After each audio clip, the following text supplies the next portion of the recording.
Welcome to today's partner education event. This is the final part in our special three-part community experience series for our HBCU network.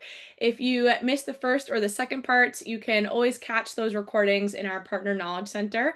In the first part, we spoke with Dr. Levon Esters about the scholarship of HBCU peer mentorship. And in the second, just a few weeks ago, we spoke with Philip Wilkerson about his experiences with mentorship, specifically the power of alumni connections. In today's event, I'm very excited to chat with DeMario Bell, who I'll introduce in just a minute.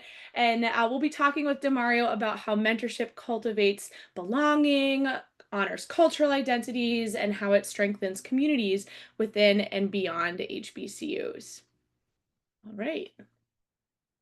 So just a quick few logistical notes as we go ahead and get started. This webinar is being recorded, and we'll send you the recording as well as some additional educational resources in a follow-up message, including those links to the first two recordings. And Jasmine, who I'll introduce in a sec here as well, will drop those links in the chat as well for everyone.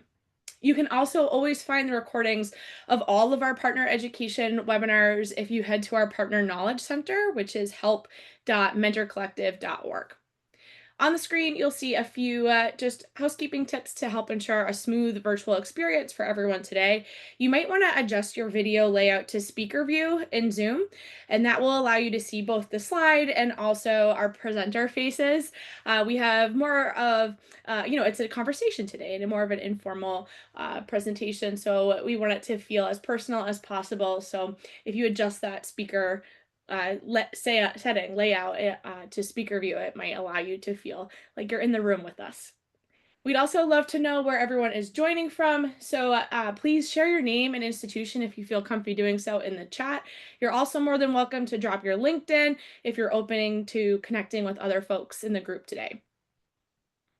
All right, so my name is Jen Caius, and I'm at Mentor Collective's Customer Education Manager here. I work on creating education opportunities that support strong mentorship initiatives at institutions across the United States. And I'll be hosting this session, and I'm also joined by my wonderful colleague, Jasmine Uriostegi, who will be supporting us technically today. So thank you so much, Jasmine. All right, so I also want to call out emojis.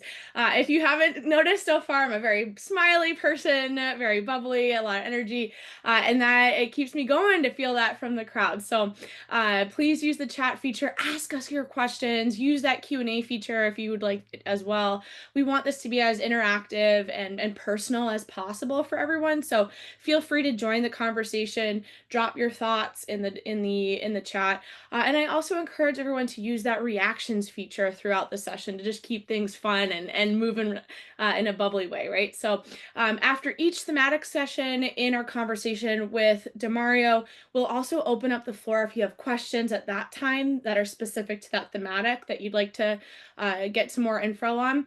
So feel free to come off mute, add to the conversation, whatever you want to do to join in with us today.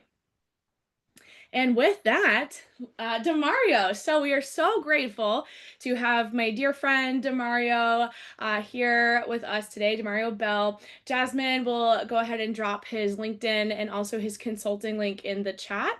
And I truly invite everyone to connect with him in those places as well. DeMario is an award-winning community strategist, a keynote speaker, and also a first-generation college student who has transformed truly how institutions approach mentorship and also student engagement. He is the founder of Gatherful and a former head of community here at Mentor Collective. And I also want to note that during his tenure at University of Michigan's College of Literature, Science, and Arts, DeMario architected and scaled the college's first comprehensive mentorship program, which connected over 200,000 alumni and students. Wow, 200,000 through this framework that became a model for institutions nationwide. So Yeah. I'm so honored to have you here. And then I would be remiss if I didn't also shout out that most recently at Culture Amp, DeMario led a global community over 100,000 human resources leaders, just really demonstrating how strategic community building can transform engagement. So we are so, so, so lucky to have you here today at DeMario, and I'm just so thrilled to begin the convo with you. Jen, thank you so much for having me back at Mentor Collective. And I'm so grateful to you and Aaron Mayhood for the invitation. And thank you all for taking time out your day to spend this hour with us. And I really hope that is quite meaningful for you. I do want to share a couple of things that Jen didn't mention in my bio that I think is very pertinent about who I am.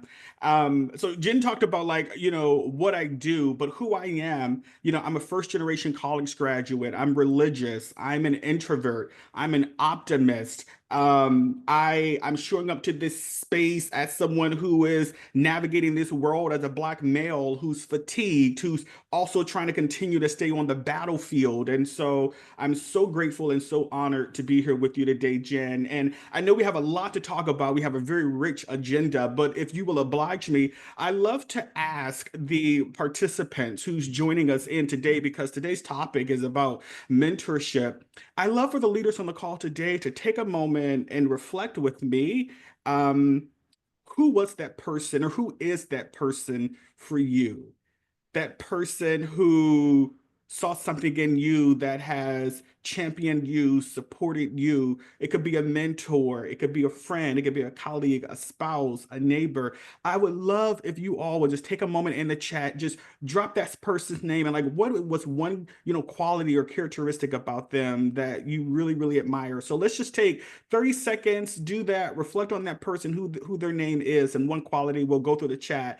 And while you're doing that, I believe in leading with vulnerability. I don't ask people to be vulnerable if I can't be vulnerable first. So I'll share that person for me. And Jen, I hope that you'll join me in that, and then we'll read a few from the chat. That person for me is Robin Johnson. I mean, I met Robin when I was 12 years old. We'll talk about this later as we got into the chat. But I was 12 years old, met Robin Johnson. She recently retired as Chief United States Probation Officer. And let me tell you, at 12 years old, I didn't know what the word mentorship meant, but I do remember at 12 years old at Career Day when I met her, and she talked about working for the federal government for me, which felt unattainable but aspirational. At 12 years old, I walked up to her and said, "Hey, can I have your business card and stay connected with you?" I was 12 years old. I'm 35 now, Jen, and you would think that we're related. So thank you, Robin Johnson, for being that person for me. And that one characteristic about her is integrity. She's always been a person of high integrity. So that's it for me. What about you? Yeah, I love this question. What a way to start us off. I would say that a very special person to me in all things mentorship would be a former colleague of mine, Chip Martin. I used to be a K through 12 teacher before I came to Mentor Collective, and I taught in a school district that had some unique challenges. And one of the challenges that I faced was that my students didn't come to school very often, and so getting them into the door and into the classroom was tough. And she really believed in me. She was a English teacher but also the department head, and she really gave me all kinds of opportunities to try new things. And everything from making some visits home, sending unique arts and crafts projects home, get having food night at the school. Like, we tried everything and it worked. It really paid off. And Love that. we had students coming in with their families, their siblings, and it just really paid off. And it was because of her that she believed in me. So yeah, shout out to Chip Martin. Thank you. Shout out, Mark. Thank you, thank you, thank you. There were a few folks who dropped in the chat. Thank you, Keisha, Michelle Phillips Fay. I love that. Shout out to Michelle Phillips Fay, Emmanuel, Dr. Dewan Warmack. Shout out to Dr. Warmack. And then Anjan Basu, Mr. Atiba Bethia. Shout out to, thank you, Alatora, Dr. Stevie Lawrence, sense of human compassion, support, and pushing creativity. I love that. Thank you all for participating in the chat, and we'll do that throughout the session as well. So we hope for those who didn't have the opportunity to share that you'll share as we chat. Jen, I'll turn it back over to you. All right. So let's dive in. So I'd love for you to talk a little bit more about your personal and professional journey with as a first generation college student. So I'd love you to start the conversation off there and Yeah. how your how that experience really shaped your passion for both mentorship and community building as well. Yeah, great question. Jen, I didn't know that I was a first generation, I was going to be a first generation college student until I was got into high school and started to ask my folks around questions around college. And it was around this time, maybe like my junior year, senior year, when I was, starting to explore, post-secondary options. And I realized, Jen, that my parents couldn't support me in that way in those conversations. And they were wonderful people, stellar people. I mean, they raised me to be a fitting citizen, and I'm so proud. But I also realized in that context, they didn't know how to show up for me. So in many ways, instead of like, parents taking their kids to college, it was almost like I took my parents to college in that way. Um, what I learned about being a first gen student, Jen, is, and having been a first gen and also worked in higher education, is that higher ed institutions here in the United States were not designed for first gen students like myself. And so going to a big campus away from home was intimidating. It was scary, and I didn't know what I didn't know. And even looking back, I kind of pat myself on the back, like being able to navigate this big behemoth on campus and trying to figure out like how do I show up for myself. It was important that I found my people. And being, first gen, formerly low income, I was able to find other students who were that for me. And it was almost like we became like mentors to each other, support groups for each other. And that helped me get through the 4 years at my institution. I'll tell you this, that experience has shaped how I show up in the workplace. It shapes how I empathize with people, and it shapes how I mentor other students as well. Just this week, I was at a career day at a high school here in San Francisco, and it's been over 10 years since I've been inside of a high school, and it just felt so special to be able to give back in that way. But I will also say this, and not to become loquacious, is that my passion for community building and mentorship is really rooted in this. There's an African proverb that says that, if you want to go fast, go alone. If you want to go far, go together. And I hold that true to my heart when I think about, rising tides uplift us all. And so mentorship and community building allows me to bring as many people through that doorway with me. I want to see as many people win because Robin Johnson did that for me. Other people did that for me. They opened up pathways for me, and they had already gone ahead of me and made things possible. So that's why I'm passionate about it. It's because I love seeing people win, and I'm a big advocate for the underdog. Oh, DeMario, that was wonderful. I just, I'm hearing so much out of that lived experience is so important to have to bring us all together and make us all stronger, move us all forward. I'd love for you to talk a little bit more about how your work bridges lived experience and how it blends into your strategic thinking. So, how has your identity and your background influenced the way that you approach building communities, especially Black and HBCU spaces? Yeah, so great question. I would say, Jen, that my blackness isn't something that I leave at the door when I enter spaces. Like it informs everything about how I build community. And so when I think about like my work and Black and HBCU spaces, I'm always conscious that strategy without lived experience can become merely academic.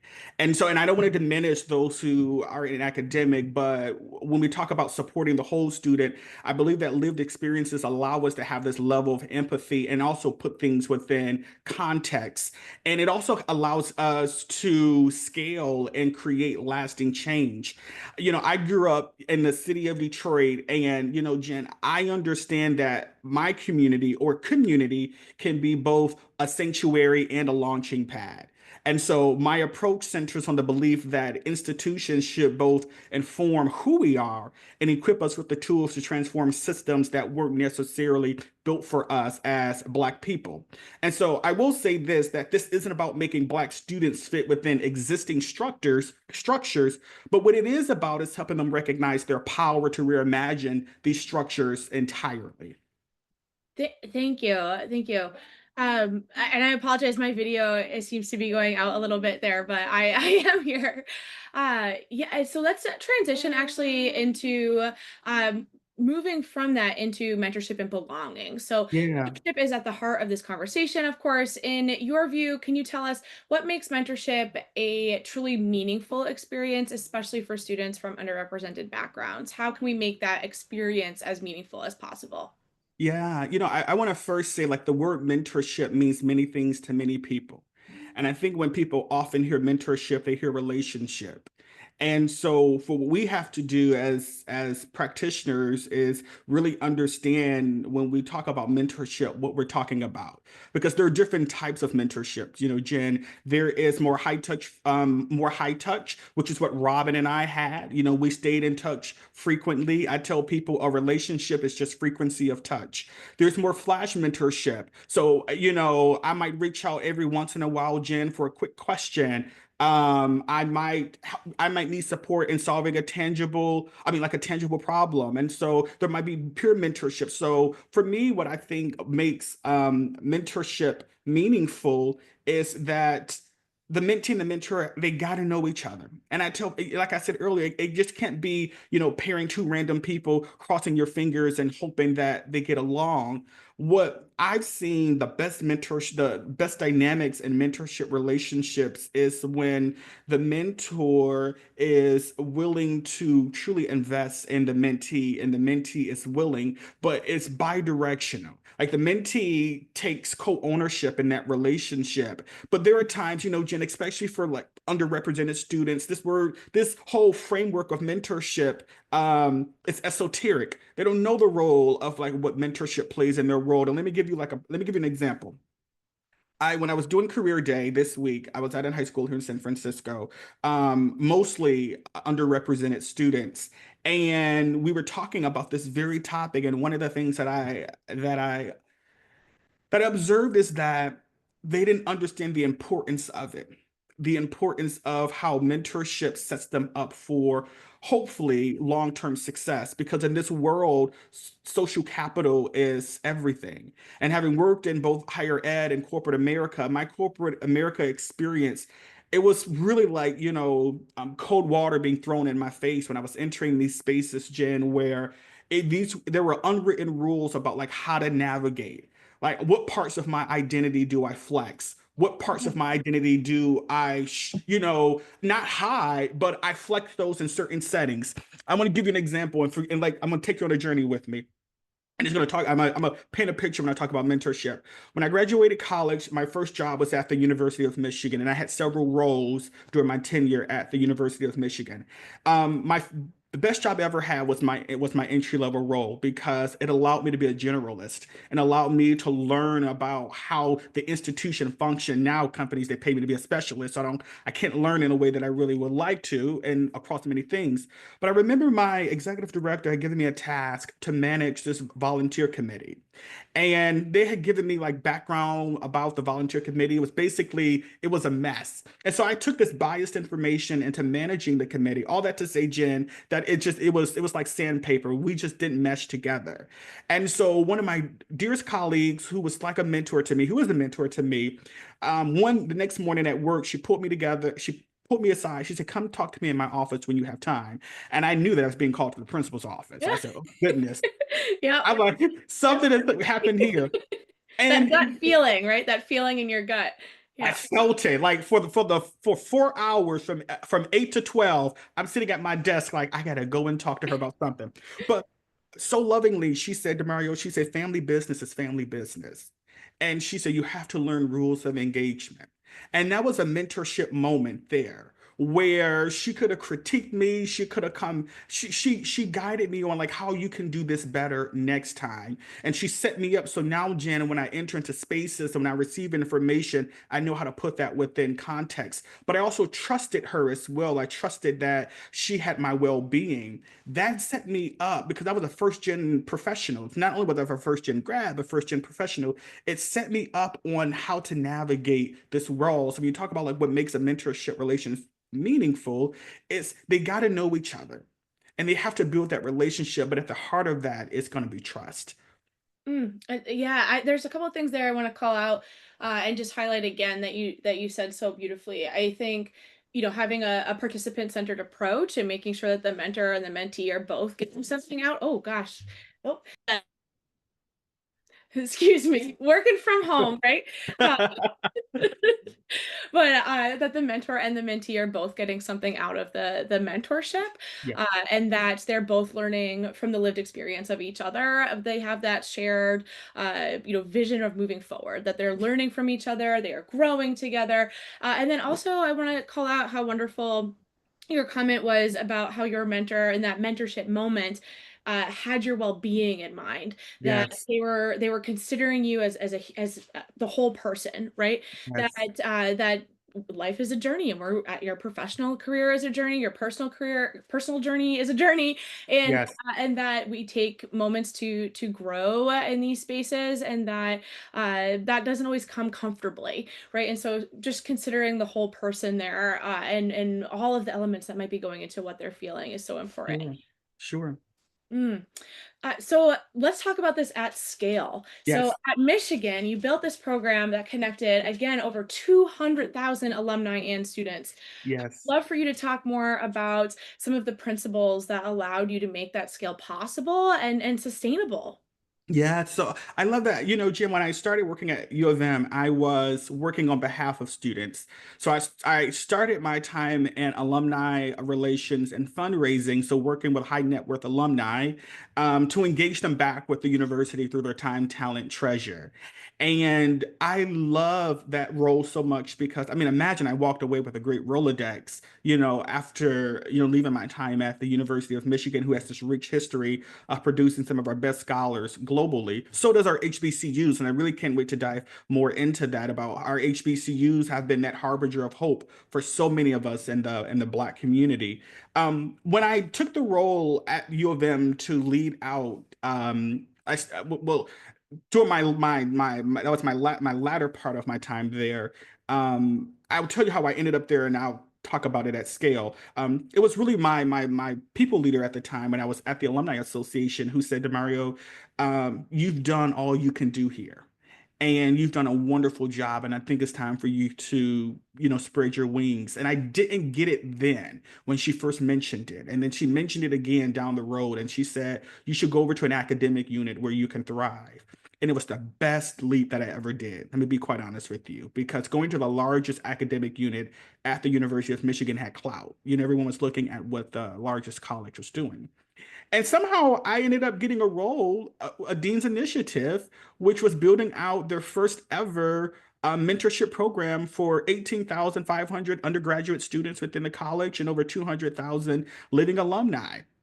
Jen, I'm gonna be honest with you, I was intimidated. Now, they didn't know this at the time, but I was intimidated because I never built out a mentorship program.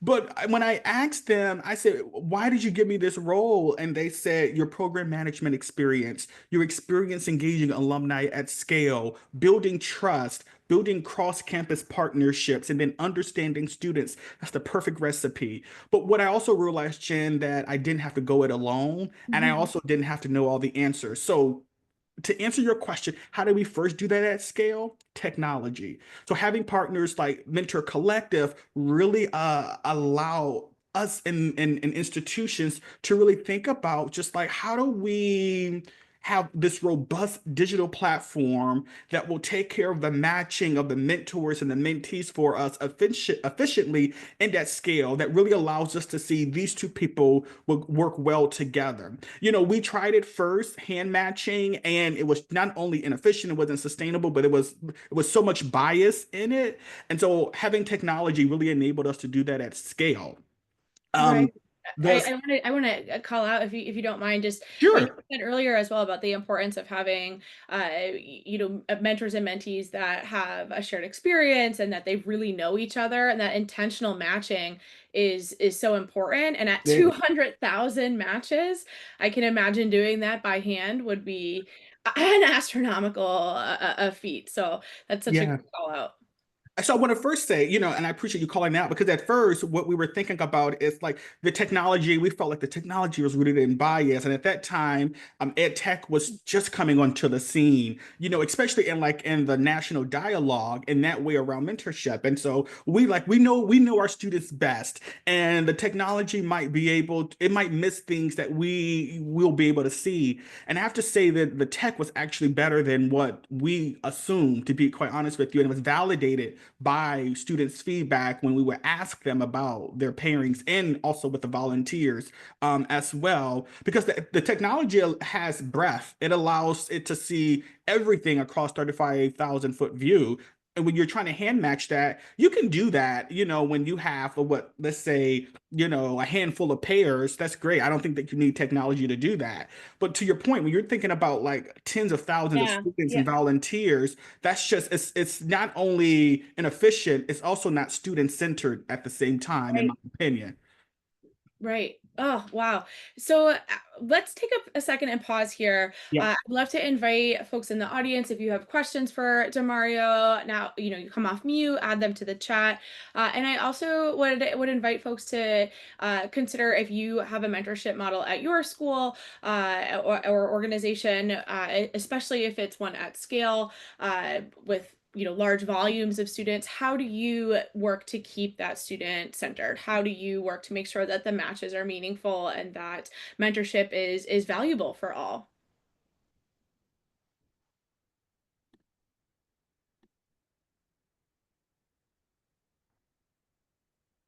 Don't be shy, folks. And we'd love to hear from you.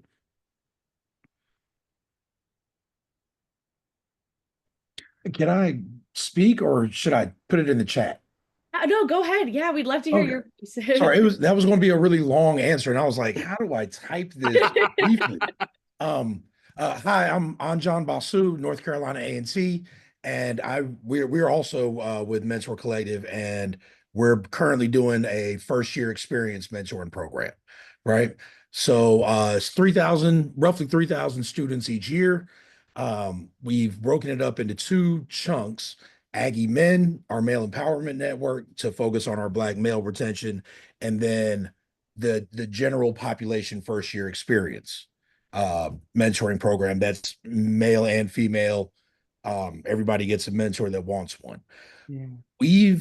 So it's just me on this 3,000 person plus really program.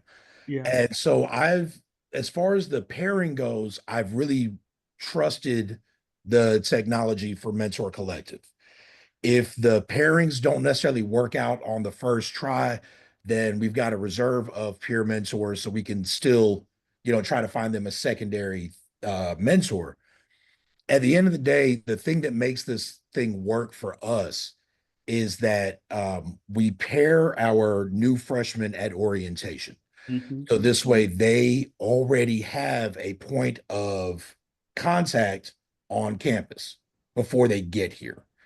And so this way, the sooner they have a point of contact, that is the seed that is then planted in our village soil. And hopefully it'll take root by the end of their first semester. And then we can see that reflected in their student success. But we try to get them early. We kind of knock them over the head with messaging and branding and marketing for the mentorship. And then the last thing that we do that really makes an impact, this is our second year doing it. Everything is student led, as you mentioned before. So, like for my Aggie Men guys, I have a student executive board. They have gone out and recruited 60 to 70 volunteers. So now I've got people on social media because I'm 50. I'm not learning how to do a TikTok. Like I'm just not. You can't make me no. I've tried the video editing, it makes my eyes bleed. But so I've got kids for that. I'm sorry. I have students for that. I have students from marketing because, by trade, I'm an English lit guy and Mm-hmm. marketing is not my thing, right? Mm-hmm. So I've got students in from different majors that are volunteering to help me get the message out. They're doing mentor training Yeah. as well. I mean, all my mentors go through the mentor collective stuff, but they're mentor training. Um, the students don't want to talk to me about some of their problems. And that's fine because I don't really want them to talk to me about some of these problems, right? But I would rather them talk to someone who is closer in age and does not have a job to lose. Mm-hmm. So, yeah. Mm-hmm. So I'll end it there. I love that, John Basu. Let me tell you a couple of things that I took notes on what you mentioned, and shout out to NCAT as well. I mean, I just love what you all are doing. And I'm very familiar with the Aggie Men from my time when I was at Mentor Collective. I love this co-ownership model, which is very important. When I was running my programs, I would say build community with them and not for them, because when you do build it with them, they have more co-ownership in it, and they feel closest to it, and you're building it with them in mind. You don't have to go back and reinvent a wheel, or you're wondering like, why isn't this working? The other piece is, I love that you're bringing them in. So I love the student executive council, for them to be able to help with some of the marketing, the matching and recruitment. It's very important. Like, the technology is one part, but the institution also has to be a partner in that to make it successful as well. And so I just want to call that out, that I love this co-ownership model because it's really important. Wonderful. Yeah, I'm hearing this and I'm like, oh, I'm taking notes so that I can go back and and share that with folks. Anton, if that's okay, if I could share that example with others, By all means. just how you scale and keep things moving. Sure thing. Thank you. It's wonderful. All right, DeMario, let's transition now and talk a little bit more about belonging, right? Yeah. So, let's move into how can you make a sense of belonging happen in a virtual or even a hybrid mentorship space? I think that's a question that we have been skirting around a little bit with talking about these scalable, large scale mentorship programs, and it's something that we know inevitably is happening, right? Students are communicating over text, or they're maybe not meeting for coffee, they're maybe not going for a walk, they're having conversations, uh, of mentorship conversations in virtual spaces. So how can we make sure that sense of belonging is still top of mind when we're building mentorship in those spaces? Yeah, I think what virtual and hybrid has allowed us to do is expand access. Um, Students who might not have had access before, I believe now have access. And on the other end of that, it has allowed participants, like volunteers, no matter where they are in the world, to be able to engage as well. So I want to start there. But when we talk about belonging, which is, the core of my work, when I think about community, I often tell people it just can't be 40 people. It has to be the right 40 people. And so, because belonging is being able to show up to a space and have found your people. So in a virtual setting, and how I've been able to do that, is there have to be touch points in which you bring folks together. There has to be engagement activities in which you bring folks together to be able to connect with each other, not only one to one, but also as a group as well.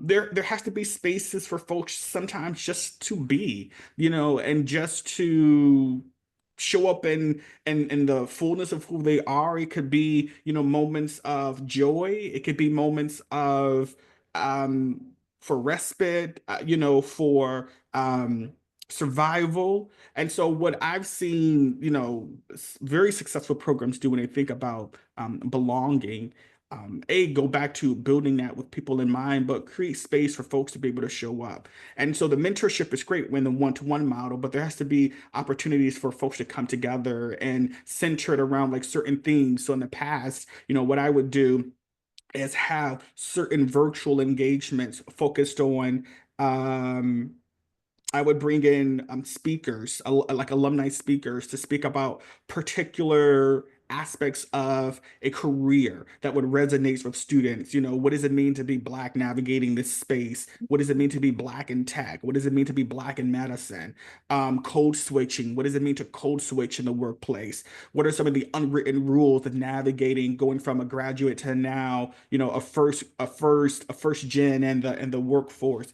Those type of engagement help build a sense of belonging because that's a shared language, that's communal. And if I can go on a tangent, then come back, I'll bring this full circle. Jen, the day after the election was hard for half of the country. Mhm. And, we're still in this hybrid and remote model. And I know where I was on Wednesday, and I know how I was feeling on Wednesday. In fact, I know, I mean, I had a lot going on at my former employer around that time. And so, folks, whether they were in person, and I was in person, whether you were in person or hybrid, and I'm connected back to campus, whether you were in person and hybrid, you were feeling all the feelings.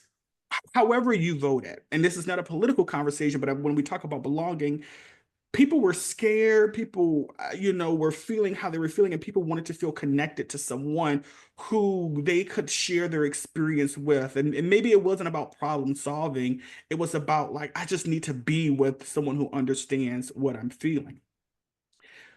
On campus, students are still looking for that same connection, and mentorship, students are still looking for that same connection when moments like that occur that might be perceivably scary and are hard, or you don't see um, hope, which is hope is something that we all have to keep. And while my faith has been tested and certain dynamics, I hold on to hope. So I say that to say that there has to be spaces where people can come and students can come and just be, a mentorship allows them to do that. And we have to be able to have those activities that round out that mentorship experience. I'll also say, that in the workplace is very similarly. When I think about my time being a student, trying to identify a mentor, trying to find my people, trying to find belonging, and the workplace ERGs have become that. Those hubs where I can find my people, talk about the things I can't talk when I'm in mixed company, and be able to have someone pour into me, edify me, and encourage me at the same time. Because what I want to say is that we are all scared and trying to heal. And when, our shout out to our staff who's on campus right now, who do they turn to for support and encouragement and belonging?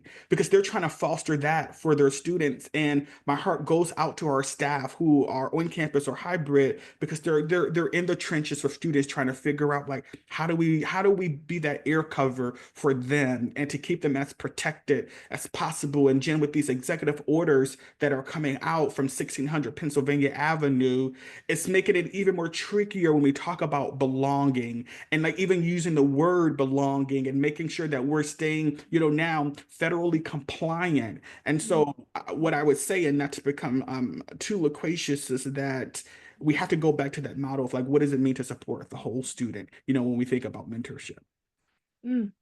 Yeah, that's a theme I'm taking from this whole conversation, really. And I'm hearing, there's so many ways to apply that. I'm even thinking, going back to your example about the alumni of, maybe bringing in an alumni speaker and having them talk about their experience navigating a certain career, Yeah, or their identity while they're going through career transition. And that speaks very much to the unwritten curriculum, right? That's yeah, our students maybe navigating, whether they're first gen, or whether they're going through a trauma, or whether they're maybe navigating a new career, right? There, with tech coming in, there's so many new things for these students. So uh, absolutely. hearing how, how important it is to keep that whole student in mind at every meeting of the student, and in Yeah, every part of their journey. That's what it takes to build sense of belonging. absolutely. Mm. Let's move on and talk a little bit more about community strategy and innovation. So I'd love for you to address maybe first some common misconceptions maybe about community building in educational spaces, and maybe how you would define community in today's institutional and organizational contexts. Yeah, that's a great question, and that's one that I've been ruminating on, and I'm curious myself on how that shows up now. I think for me, how I often define community, um, just widely, and it applies to higher ed spaces. Community is a group of people who will pick you up when you stumble, and they're the same group of people who will cheer you on when you have your wildest and most ambitious goal. That's what community is, and on campus students are trying to find those people. Even staff are trying to find those people as well, like who are those people who got me when I'm holding on by a thread. When we talk about read me the first part of that question again, Jen, because I forgot the first part. Yeah, maybe some common misconceptions about Yep. community building, maybe specifically in ed spaces. So I'm thinking of Yep. even just the idea like, oh, we have a mentorship program, we're building community. But to your point Yeah. earlier, you're not necessarily, right? Like there it Yeah. takes so much more to build community. It includes mentorship, but it's so much more. So yeah, I'd love for you to dive into Yeah. that. Yeah, well, community is bi-directional, and to your point, mentorship, there's a lot to that. So let me first say, like, community is bi-directional, and what I mean by that is that both has to be engaging in a dialogue. And just because you have a program that's serving students doesn't mean that you might be building community or fostering community, because just because you have a program don't make it feel like people are included or safe or feel like they belong. Community building is an act, it's a verb. You have to constantly nurture it. You have to constantly think about like what's going to get people feeling safe. And the first part of that is psychological safety. The second part of that is values alignment. The third part of that is like, are you targeting, the right people to be included in the program as well? So when I think about like community building and what that looks like, it is like, are you designing this with students in mind? Are you co-creating this experience with students? Do students have a voice in shaping that? Typically in these spaces, I can say this as a former higher ed, practitioner, is that I didn't see many of my colleagues, including, students in those conversations where we're thinking about community building, like what would be most meaningful for you. The data says one thing, but I mean, there's real life that's also happening as well. So the data isn't sometimes able to capture that. So when I think about, community building, it's building community with them and not for them. It's bringing them in that conversation.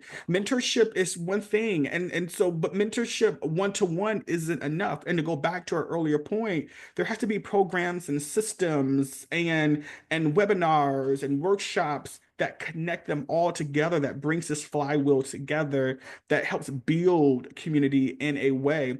I would also say, when I talk about build community with them, invite some of your participants, your Right, right. students, to come and talk about how mentorship has impacted them. It doesn't always have to be top down, inviting an experienced person. It could be a pair coming to talk about how this is impacting them in real time. And so I think that's very, very important as well, co-create that experience with them. And so I think some of the common, misperceptions is the one that you just said. It's often is we're building mentorship. We have a mentorship program. We've maxed students. We've done our part. We can go and focus on other things, and that's real because staff is being asked to do a lot more. And higher ed, just like tech, we're both in these volatile spaces. But matching students isn't enough. Just giving the mentor or giving the mentee isn't enough. What is that end-to-end experience? Jen, you are an instructional designer, so you'll appreciate this. It's like, what is that user experience from the moment they find out? So from that awareness piece to when it's time to offboard as well. So what does it look like to re-engage them back, into the community in that way, whether through an alumni, a professional, a guest speaker? And so students and your participants will help you flush out how they would like to build community. My view of this has changed where I would often just rely solely on feedback surveys to capture like what we can do 10% better. But I think there has to be pulse checks throughout, and you have to be able to have like real dialogues like this. Pick up the phone, get on a Zoom call, take a student out to lunch to capture some of this data in real time. That's an act of community building there. Oh, yeah. I think that's so applicable beyond just higher ed, right? And It is. everything you're saying also brings me back to Anton, your example earlier, where you're talking about having student-led marketing initiatives and having students really be a voice in the process of the mentorship program. They have the executive board, they are volunteering their time and their energy, they're motivated to Yes. participate, they're bringing in their peers. I think that's so important. And then, DeMario, what you said there about closing the loop at the end of the mentorship program, adding closure to the end of that journey. I Hmm. think that's something that we so often overlook. I certainly have overlooked that in the past. Yep. And and even my own experiences with mentorship, I'm thinking of how they kind of trickled out and they faded out, right? Yeah. But there wasn't that sense of closure. So Yeah. or even next steps, right? And I think that goes back to community building, because it creates a place to feel, like you said, safe and welcome, like you belong, if you Mhm. have that end-to-end user experience that includes the participant in every way. It's so important because mentorship can be set it and forget it, and I Right, right, think that a number, folks have that misperception that, we have the technology that would scale, but technology needs right. human oversight. As someone who, have worked in tech, and now I work on behalf of tech as a consultant, and with the emergence of an advent of AI, Jen, the human has to remain the core. And at the same time, what I would say to that is the tech alone won't help you achieve scale. The tech alone won't help you innovate. This is off topic, but I'll come back to this. I was having lunch with a friend of mine, and they don't mind me sharing this. I was having lunch with a friend of mine, and I don't want to speak marketing jargon, but I want to make a point. We were talking about Chat GPT. Now, I'm a laggard. I don't adopt things quickly, but I also want to say we've all been using AI before we were calling it AI Right. in the everyday dialogue. So we've always been using AI, but I think when we think about AI, there are different types. So let's talk about ChatGPT, which I know a number of college campuses are not allowing their students to use. So anyway, we were talking about nurture campaigns. And I was saying, yeah, I have a client who's having me rewrite their entire customer, their nurture campaigns for customers. And he said, oh, I'm just using Chat GPT for that. And I said, Chat GPT is not innovative. I say because there is a cutoff point in which it has acquired data. And so when you talk about innovation, I think that people think that the technology is the byproduct of a Is human who innovated. Yeah, yeah. The technology itself is not the innovative piece. And so all that to say is that we have to keep humans. I think I'm being loquacious, but human. And the other part I'll say to this, Jen, is include your community partners as well. For those of you who are considering mentorship programs or running mentorship programs, especially for underrepresented students. So think about your local community bank who can come in and do a session on, financial acumen. What does it mean to get out of college debt? I'm drowning in debt. My loans are going to resume on May 5th. Um, Bring in a community partner to talk about, like bring in someone from an AI company, to talk about what does AI mean, as graduates are now graduating. And so my appeal to our partners on call is that you don't have to go it alone and you don't have to do it alone. Mentorship is at the core of that, but there are other parts that's going to keep it sustainable and successful. And I'll also say this, storytelling is really big with in this as well. And I'm going on a tangent. Let me stop. And the reason why I say storytelling is important because executive leaders want to know the efficacy. If you don't regularly update your leadership, they're going to think one or two things is not going well, or that you are going well and you might not be doing well. So storytelling is a big part of that. Yeah, I'm hearing really two pullouts there, that keeping the human in first and foremost in all of this, and like you said, technology, it doesn't end there. It's not, technology is the innovation. It's a tool, right? So you're using Exactly. it as a tool in your portfolio with all of these other assets that you might have to bring your students in first and foremost, and keeping them focused. And I love that call out, because I think we do that across the board with everything, right? We're like, oh, this is great. ChatGPT is going to write this list for me and blah, blah, blah, blah, blah. But we Yeah. forget that maybe we need to tailor that to make sure that, again, we're creating that safe place for the students we're keeping them first and foremost, in our mind. We're creating community and we're building opportunities that go beyond just the match, Yeah. right? And like you're saying, keeping community building going even beyond the mentorship itself. Yeah. So creating those opportunities, bringing in a broader community, what resources you have in the neighborhood. That's such a good message to remember. Yeah. And enough of our partners, I mean, the Black community, we understand the barter system, reciprocity. You scratch my back, I scratch yours. You might have, a parent of a student who's able to come in and do something pro bono for you. So I would encourage my partners, think about that as well. Like tap into your students, who might know someone to help come in and help elevate the program as well. That's a great idea. Well, let's talk a little bit more about looking ahead, DeMario. So, Yes. I am interested in your thoughts on the future of mentorship. How do you see the future of mentorship evolving, especially in Black communities, at HBCUs, in higher education in general? How do you see mentorship moving forward? Yeah, we say this every year, but I want to say this especially this year, and the message is still true, Jen, that mentorship is more important than ever. And anytime I talk to my partners, who are considering mentorship, I say don't let the financial burden, if there is one, be the barrier, because there are ways to get funding, and there are ways to start small and scale up.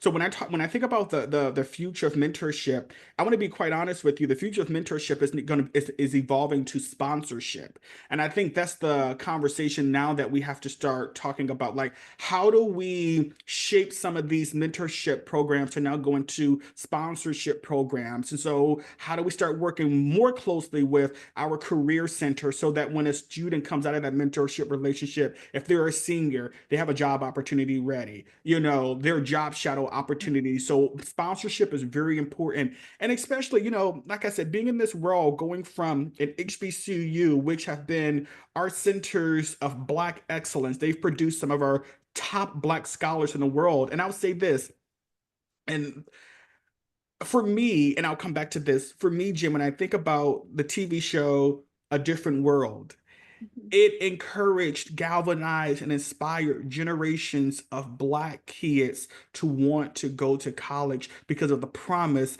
that HBCUs made. HBCUs are known as those incubators of excellence, those centers of excellence, those centers for community, that home away from home. And so when I think about the future of mentorship, it is now thinking about sponsorship. Like, how do we really now, and sponsorship is rooted in equity and access.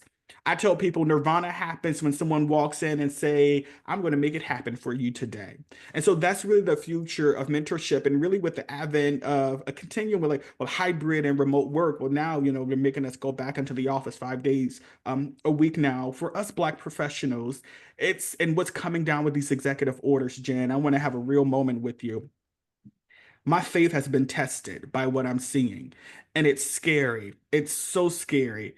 Um, and so we need other folks in this space who have proximity to power, who have authority to be able to open those doors. Because I have learned firsthand, Jen, you can have the best resume, you can have the best academic, grades, but I've seen it firsthand in real life with my own two eyes. If it's not who you know, sometime it won't happen for you. And I have been in spaces where I have been the better candidate. I have had the better CV. I have coached the other person who got the job, but they got the job because they had the complexion for the protection. And so I say that to say the future of mentorship is going to be sponsorship. People who are willing, able now to break down barriers and open up doors. DeMario, thank you so much. I'm just walking away from this with so much on my mind, and this is just such a mindset shift to also to think about mentorship moving away from mentorship into sponsorship and the Yeah. opportunities that will open for students. Right, it's just it's a different way of approaching bridging that gap for students who deserve equity and access. Yeah, and that's a key point. And I'll say the other part is what I'm starting to see emerge even more is organizations who want to do mentorship themselves, Jen, who want to get their top performers, get their employees engaged with the community, who are now partnering with institutions and funding mentorship programs. And so I would encourage, any of our partners, like maybe consider that, instead of a peer model, a model with an organization, who want to pair their professionals with students at particular colleges as well. And I think that's amazing. I mean, that has so many advantages when you think about access to social capital, pipeline build into like their talent pipeline, job shadow opportunities, financial opportunities. And so I also see that emerging in this space as well. So for HBCU partners who have been our centers of excellence, but also who have been at the last of the line to receive adequate funding, that might be another opportunity to think about mentorship as well. Like, what are some of these organizations that I could be partnering with to get our students access, but also talent pipeline build as well? All right, DeMario, thank you so much. I'm going to move on and wrap us up here. I want to plug DeMario's consulting organization just one more time. He's incredible, as you all know, and he just has such a wealth of knowledge, even way beyond this conversation, that I'd love for everyone to benefit from. So he has made just such a big impact on so many higher ed institutions across the country. So thank you, Jasmine, for dropping that link there in the chat. Also, if this is your third event in the series that you have attended, you will receive a complimentary thank you gift over the next few weeks. So check your mail for something there as well. I want to call out a couple other upcoming events that we have here. We have a participant experience demo tomorrow, I believe. And Jasmine, if you don't mind dropping the chat in the chat to sign up for those, that would be great. Next week, we have a webinar on using institution-provided data in collaboration with your mentorship program data to create bigger impact, so to get better insights. As Mario had said, going back to your executive leadership and saying the story of your program, how is it making an impact? So we'll have a webinar explaining how to do that next week. And then in the end of the month, we also have a webinar on mentorship in action, where we have some case studies from a few of our partner institutions that we'd love to share with you. So there is that. Really quick, as we wrap up here, I do have a poll on just how your experience was. I'd love if you took just 2 seconds and let me know your thoughts. How valuable this was for you. If you have any comments or suggestions for the future, thank you so much for your feedback there. I really do take that to heart and trying to make these sessions as valuable as possible. So thank you. And in the meantime, again, DeMario, I want to thank you one more time. I just appreciate you so much. You're just a wonderful friend, a wonderful former colleague, and I am so thankful to have had this conversation with you today. It was homecoming. Thank you for having me.